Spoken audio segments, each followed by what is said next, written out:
आणि मला आनंद ह्या गोष्टीचा आहे की ज्या उद्धवजीने टोकाची टीका देवेंद्रजीच्या विरोधात याच नागपूर शहरात केली होती, त्याच उद्धवजींनी जाऊन देवेंद्रजींना पुष्पगुच्छ दिला. हे दोन्ही नेत्यांचं मोठेपण आहे असं मला वाटतं. भाजपचे आमदार योगेश सागर सध्या आपल्यासोबत आहेत. सर, स्वागत आहे आपलं. हिवाळी अधिवेशनात विरोधकांनी अमित शहाच्या विधानावरून सभात्याग केलेला आहे. डॉक्टर बाबासाहेब आंबेडकरांचा अवमान अमित शहानी केल्याचा आरोप त्यांच्याकडून होता. कसं बघताय? नाही, मी काही तो विषय ऐकलेला नाही आहे, त्यामुळे माझ्यासारख्या व्यक्तींनी कुठला विषय समजल्याशिवाय त्याच्यावर बोलणं योग्य होणार नाही. आमचे वरिष्ठ नेते त्याच्यावर आपली जी काही प्रतिक्रिया असतील ते देतील. भाडोत्री घरांच्या पुनर्विकासासंदर्भात तुम्ही एक मुद्दा सभागृहात उपस्थित केला होता. नेमका काय हा मुद्दा आहे? टेनेंटेड प्रॉपर्टी ज्या मुंबई शहरामध्ये आहे, खास करून त्या मुंबई शहरामधल्या टेनेंटेड प्रॉपर्टीमध्ये जर मकान मालकांनी म्हणजे इमारतीचा मालकांनी डिलॅबिटेड झाल्यानंतर किंवा बिल्डिंग पडल्यानंतर पुनर्विकास नाही केला तर म्हाडा त्याचा पुनर्विकास करते. सेम उपनगरामधल्या ज्या टेनेंटेड प्रॉपर्टीज आहेत जिथे भाडोत्री राहतात तेही 1950च्या अगोदरची लोक आहेत तिकडे राहणारी. म्हणजे मी ज्या घरात राहत होतो, जन्माला आलो, ते 1938चा इमारत आहे, अजून ती इमारत तशीच आहे. अशा इमारती जर पडल्या तर त्याला पुनर्विकासाला लँडलॉर्ड सहसा तयार होत नाही. त्यांना असं वाटतं की टेनेंट सगळे बाहेर पडले तर चांगल्या जागा मोकळी झाली, आपण बिल्डरची सौदा करून पुनर्विकास करू इकडचा.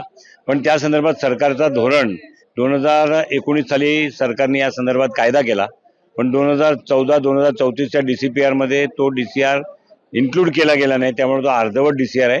त्यामुळे असे सगळे पुनर्विकास रखडलेले आहेत.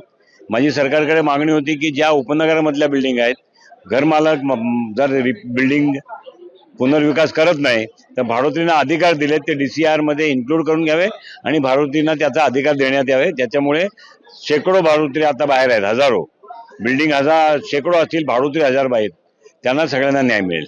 नक्षलवाद विरोधी एक विधेयक आज मंजूर झालेलं आहे. विशेषतः शहरी नक्षलवादाचं बिमोड या माध्यमातून होईल असं वाटते. शहरी नक्षलवाद हा एक प्रकार देशामध्ये फार मोठ्या प्रमाणात मागील 20-25 वर्षात काँग्रेसच्या राज्यामध्ये त्याला संरक्षण मिळाला आणि त्याला प्रोत्साहनही मिळालं असं म्हटलं तर वावगं ठरणार नाही.